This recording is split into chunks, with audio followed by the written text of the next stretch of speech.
Bienvenue dans l'épisode 4 de Star Wars l'aventure littéraire. Un épisode qui s'annonce passionnant car on s'attarde sur deux livres de Timothy Zahn. Le premier est Throne Trahison. C'est le livre qui conclut la trilogie Throne dans l'univers canon. Le deuxième livre est L'héritier de l'Empire. C'est le tout premier livre que Timothy Zahn écrit pour l'univers Legend il y a presque 30 ans. Et c'est aussi le tout premier livre de la célèbre trilogie La Croisade Noire du Jedi Fou. Ce livre met en scène pour la toute première fois Throne dans l'univers Legend. D'ailleurs, aujourd'hui, nous nous lançons enfin dans le Legend. C'est-à-dire que pour les futures vidéos, on parlera aussi bien du canon que du Legend. Alors je fais un tout petit rappel de ce qu'est l'univers Legend et l'univers canon. Le Legend, c'est tout ce qui est officiel sous George Lucas de 1977 à 2014, donc jusqu'au rachat de Disney. Dans le Legend, on retrouve donc bien entendu les films du 1 à 6, avec aussi tout ce qui officiellement entoure les films, donc c'est-à-dire les romans, les comics, les jeux vidéo, les séries et bien d'autres. En 2014, Lucasfilm est racheté par Disney, et Disney, pour avoir le champ libre sur ce qu'ils veulent faire, ont décidé de rebooter cet univers. Ils lancent donc l'univers canon, qui est aujourd'hui l'univers officiel avec tout ce qui entoure. Alors encore une fois, chaque année on a plusieurs romans qui viennent enrichir cet univers, mais on n'a pas que ça, on a aussi maintenant de nouveaux jeux vidéo, de nouveaux comics, etc.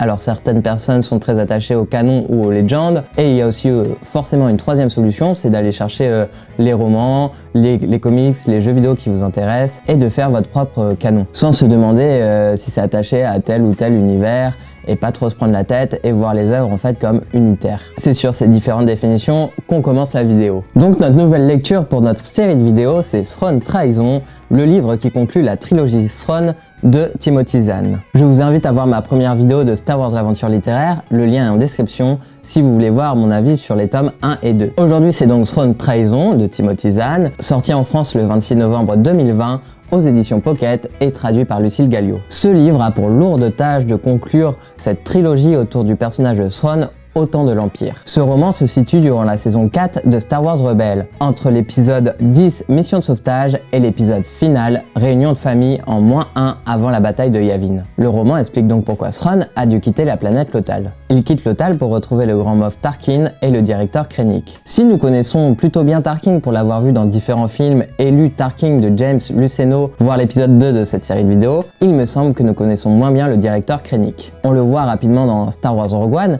et c'est le responsable de la construction de l'étoile de la mort. Tarkin et Krennic sont en conflit, car Tarkin aimerait avoir sous sa tutelle l'étoile de la mort, car celui qui la commande détient logiquement le pouvoir. Tarkin profite des retards de la construction de l'étoile de la mort pour affaiblir la légitimité de Krennic face à l'empereur. En effet, des vaisseaux de ravitaillement manquent à l'appel, ce qui entraîne 3 semaines de retard. De son côté, Throne, lui, il veut développer des nouveaux chasseurs TIE qui seraient plus performants grâce à un système de blindage. Il pense que la flotte de l'Empire serait beaucoup plus performante avec une armée de ces TIE plutôt qu'avec une seule arme dévastatrice. Mais Krennic prétend que le projet de Throne coûte à l'étoile de la mort car prend dans ses financements. L'empereur décide de profiter de cette rivalité politique en proposant à Throne et Krennic un arrangement. Si Throne arrive en une semaine à régler le problème des vaisseaux de ravitaillement, son programme TIE fonctionnera sans aucun souci. S'il échoue, l'argent retournera donc pour la construction de l'étoile de la mort. Throne accepte et le livre, c'est donc l'histoire de cette aventure où Throne retrouve Elivanto, mais aussi un vaisseau de son peuple, les Chiss, avec qui, malgré les interdictions de l'Empire de s'allier avec des peuples inconnus, il va s'allier pour repousser une invasion de Gris. Cette alliance relance un questionnement de l'empereur. Throne est-il fidèle à l'Empire ou bien aux Chiss? Je mets au livre un B. Pour rappel, j'avais mis au tome 1 un B+, et au tome 2 un B-. Pour résumer mon avis sur ce livre, je trouve que dans cette trilogie Throne, le tome 3 a la meilleure histoire. Pourtant, il y a un point qui est assez inacceptable pour la conclusion d'une trilogie, eh bien, c'est la fin du livre. Je vais commencer par les points négatifs. Au début du livre, l'auteur nous parle de Ezra Bridger, de Lothal et plein d'événements qui se passent dans Star Wars Rebels. Et pour rappel, dans les 2 premiers tomes de cette trilogie, il n'y a aucun lien avec Star Wars Rebels. Et là, on commence à un point précis de cette série. Tout de suite, on comprend donc que cette trilogie de livres a permis à Disney d'intégrer le personnage de Throne dans l'univers canon. Et surtout dans la série, où il fait une première apparition dans Star Wars Rebels, et on apprend dans la série The Mandalorian que Ahsoka est à la recherche de Throne, et donc il y a de fortes chances qu'il apparaisse donc dans la série dédiée au personnage de Ahsoka. Avec tous ces éléments, on sait qu'il a survécu à la chute de l'Empire. Et pour que toutes ces œuvres autour de Throne soient bien liées, le livre doit parler de Star Wars Rebels. Et en plus, dans un temps très court, l'action se passe en à peu près une semaine, comme si Thrawn prenait une pause dans Star Wars Rebels. Si on prend du recul et qu'on regarde au niveau de l'univers global, l'univers canon, c'est sûrement une très bonne chose et c'est sûrement jouissif pour ceux qui ont vu l'intégrale de Star Wars Rebels et The Mandalorian. Mais je trouve qu'en tant que cohérence de trilogie, c'est hyper bizarre de commencer le tome 3 par là, car pour le lecteur, ça sort de nulle part, et en plus, ça ne sert en rien les enjeux du livre. Ici, le lecteur est perdu dans des références qu'il connaît pas forcément. Parfois, on le sait qu'un roman est lié à une œuvre existante. Par exemple, une nouvelle œuvre de John Jackson Miller, on le sait, le lecteur il le sait que c'est un préquel à la série Star Wars Rebels, et ce qui en fait un super bonus, même plus que ça, une super œuvre liée à Star Wars Rebels. On est au courant dès le départ, c'est pas une surprise, le roman est vendu comme ça, et surtout, c'est super. Là, ce que je reproche, c'est qu'un début de livre, ça doit être percutant, ça doit être fort, ça doit direct nous imprégner dans l'univers. Et là, l'auteur, bon, on ne sait pas à quel point Disney a la main mise là-dessus, mais il a choisi de justifier quelque chose qui se passe dans une autre œuvre sans nous préparer à cela. Autre point négatif, j'ai dit que la fin était nullissime. Eh bien, spoiler, elle est nulle car il n'y a pas de fin. Le livre se finit à la fin de cette mission qui a duré une semaine, la plupart des personnages principaux n'ont pas évolué et chacun reprend sa vie. Comme vous l'avez deviné, les deux points négatifs viennent du même problème. C'est le fait d'avoir un univers étendu, ultra connecté. Si jusqu'à là, je pensais que c'était une grande force, et ce tome de cette trilogie nous montre les limites d'un univers étendu. Car à vouloir tout connecter, cela a gâché le potentiel de ce livre qui est immense et surtout la conclusion d'une trilogie fabuleuse. Car l'auteur a dû justifier l'aventure de ce livre et cela n'apporte rien ni à la trilogie Thrawn ni à la série Rebels. Et aussi, comme je l'ai dit, l'auteur n'a pas écrit de vraie fin car il a dû laisser le champ libre aux futures œuvres Star Wars qui parlent de Thrawn, probablement The Mandalorian ou Ahsoka. À la fin de la lecture de cette trilogie, j'ai eu l'impression de lire quelque chose d'inachevé, si bien qu'aujourd'hui je me demande s'il n'y aura pas d'autres romans Thrawn, et d'un côté, je l'espère. Passons au point positif, l'enjeu de cette trilogie de romans, c'était de présenter le personnage de Thrawn et sa place de l'Empire, de ses débuts à l'apogée de l'Empire, donc un peu avant la bataille de Yavin. Et cet enjeu est grandement réussi, maintenant on connaît bien Thrawn, même si son évolution peut être un peu frustrante, car certes, il évolue au sein de l'Empire, mais son évolution psychologique, il y en a au final très peu, car dès le départ, il est très compétent.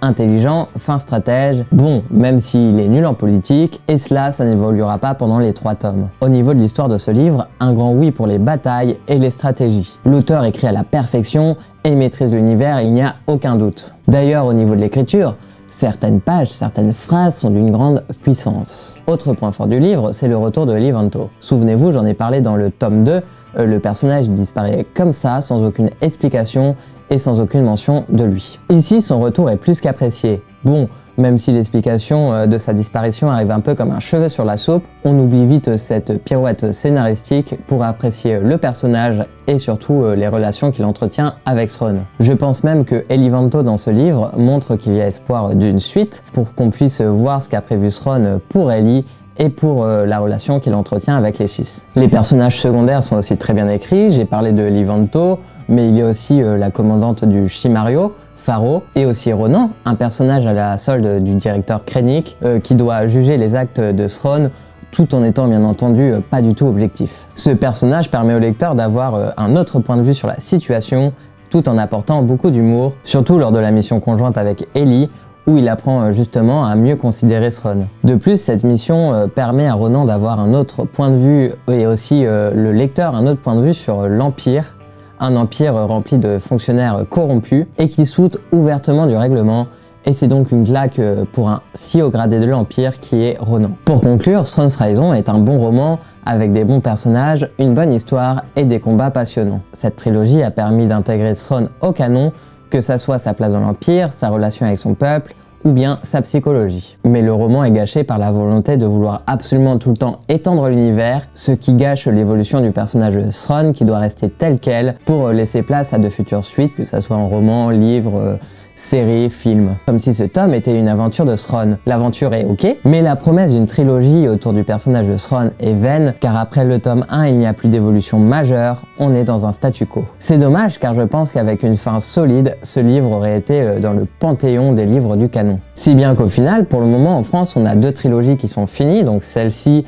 et la trilogie Riposte de Chuck Wedding. Et si j'en avais une à conseiller, c'est finalement Riposte, car c'est certes un peu moins bien écrit, mais c'est beaucoup plus ambitieux en termes d'évolution de personnages et d'histoire. Mais bon, si vous êtes adepte des combats spatiaux et de la stratégie, je conseille quand même la trilogie Throne. Si j'ai parlé de l'espoir d'avoir une suite à cette trilogie, cela me paraît pas d'actualité. Mais Timothy Zahn sort en ce moment même une nouvelle trilogie autour du personnage de Thrawn. Cette nouvelle trilogie sera un préquel, car elle racontera les aventures de Thrawn avant qu'il rejoigne l'Empire. Même si j'attends avec impatience cette nouvelle trilogie, car j'adore la plume de l'auteur, le personnage de Thrawn, mais cette trilogie me semble un peu prématurée car on a encore peu de contenu autour de Thrawn dans le canon. À l'heure où je tourne cette vidéo, le premier tome de cette nouvelle trilogie est sorti en France aux éditions Pocket, il s'appelle Thrawn Ascendancy. Après 17 romans lus dans le canon, je me lance enfin dans le Legend. Pour bien le commencer, j'ai choisi de lire la trilogie La Croisade Noire du Jedi Fu. Aujourd'hui, nous parlerons uniquement du premier tome, L'Héritier de l'Empire de Timothy Zahn. Sorti le 1er avril 1992, alors personnellement j'ai lu l'intégrale qu'a sorti Pocket, traduit par Michel Demus. J'ai décidé de commencer par cette trilogie pour plusieurs raisons. Alors ça fait partie des premiers écrits Star Wars, et surtout c'est le premier carton qu'a connu un roman Star Wars.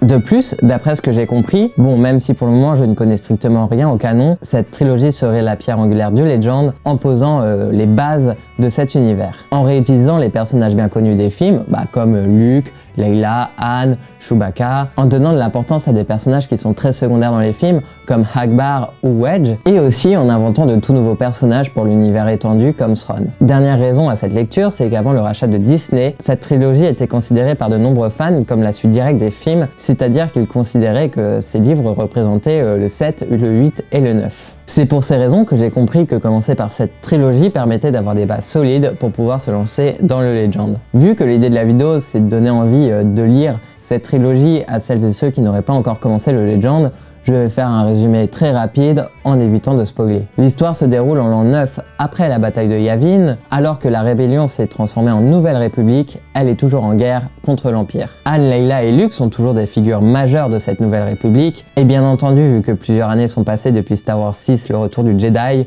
ils ont bien évolué. Han et Leila se sont mariés et Leila est enceinte de jumeaux. Luke, lui, est le premier d'une toute nouvelle génération de Jedi. Le grand amiral Thrawn est lui le nouveau dirigeant de l'Empire et a fait une découverte qui pourrait permettre à l'Empire de reprendre le pouvoir au sein de la galaxie. Dans le roman, il y a 4 histoires parallèles qui parfois se rejoignent. Leila est victime de plusieurs attaques et doit se cacher. Han et Lando, eux, font à nouveau équipe. Luke est à la recherche de perturbations dans la Force et doit faire équipe avec un nouveau personnage, Mara Jade. Et enfin, les aventures de Thrawn à bord du Chimeria. J'ai vraiment apprécié la lecture, je mets au livre la note de B+. Du point de vue de l'écriture, l'auteur a su installer son univers, faire ce saut dans le temps de plusieurs années entre la fin de Star Wars 6 et son roman. Puis le récit s'enchaîne comme un film. Tout y est. Les aventures, le montage alterné, les éléments qui sont introduits pour être concrets ensuite. On a des moments plus forts, ce qui crée un réel intérêt de lecture avec des émotions qui évoluent. Le gros plus du roman, c'est bien entendu les personnages. J'ai adoré par exemple l'idée que malgré la victoire dans Star Wars 6, nos personnages principaux sont toujours en guerre contre l'Empire. Et surtout, ils sont beaucoup moins insouciants. À travers l'espoir d'avoir gagné la guerre, à travers la grossesse de Leila, ils ont maintenant beaucoup plus à perdre, ils sont plus prudents, moins insouciants. Je me suis rendu compte de ce fait quand j'ai détesté au départ l'écriture du personnage de Han Solo. Je le trouvais beaucoup trop sur la défensive, fade, je trouvais que l'auteur n'avait pas compris le personnage. D'ailleurs, n'hésitez pas à voir la plus grosse vidéo de ma chaîne, Han Solo de l'anti-héros à l'humaniste, disponible en description. Revenons au livre. Après cette incompréhension, j'ai compris l'intelligence de l'écriture. Le faire évoluer par rapport à son passé et son présent, c'est au final sensé et permet une réelle évolution tout en rafraîchissant les enjeux du personnage. J'ai aimé que le roman approfondisse les personnages secondaires comme le général Akbar. Et surtout les nouvelles intrigues autour des personnages de Thrawn et Mara Jade. J'ai au final assez peu de choses à dire sur ce roman, car je ne connais pas bien l'univers Legend et les importances qu'auront ces personnages sur toutes les œuvres qui lui sont liées. Et pour avoir le recul pour parler de cette œuvre et m'imaginer découvrir l'univers Legend, j'essaye d'être ce lecteur et ce spectateur qui n'aurait vu avant cette lecture que les films 4, 5 et 6. Bon, vu que c'est marrant et pour la science, je peux essayer de comparer un petit peu la trilogie Thrawn du canon à ce roman. Même si c'est surtout, mais vraiment surtout pas le but de cette émission de créer un Legend vs canon, vous pouvez en parler dans les commentaires, j'y répondrai, on peut en débattre. Mais voilà, l'émission, c'est on découvre le Legend et le canon, tout ça en parallèle. c'est pas la guerre. Je pense qu'il y a des œuvres qui sont aussi bien écrites dans les deux univers. On ressent que Thrawn, au niveau du développement du personnage, a beaucoup évolué pour le canon. Dans la croisade du Jedi fou, on ressent qu'il y a les bases du personnage, comme le côté compréhension des stratégies de l'ennemi à travers leurs différentes œuvres d'art. Mais on ressent que le personnage n'est pas encore aussi peaufiné, il n'est pas aussi intelligent, aussi stratège. Mais c'est un constat aussi très bien pour le Legend, car je pense que Thrawn aura une meilleure évolution au sein du Legend. Sûrement plus que ce que nous a offert cette trilogie dans le canon. Pour conclure, L'Héritier de l'Empire est un excellent livre que je ne peux que conseiller pour le moment. Et je pense que pour découvrir le Legend, il est bon de le lire au départ, soit en premier ou soit dans les premières œuvres, pour avoir de bonnes clés de compréhension du Legend. Ce 4e épisode de Star Wars l'aventure littéraire est fini pour aujourd'hui. On se retrouve bientôt dans le 5e épisode où on parlera des tomes 2 et 3 de la croisade noire du Jedi fou. Si cette vidéo vous a plu, n'hésitez pas à la liker et à commenter, je me ferai un plaisir de parler avec vous de l'univers Star Wars en commentaire. Le meilleur soutien à cette chaîne est de partager la vidéo. On se retrouve très vite, à bientôt sur les internets.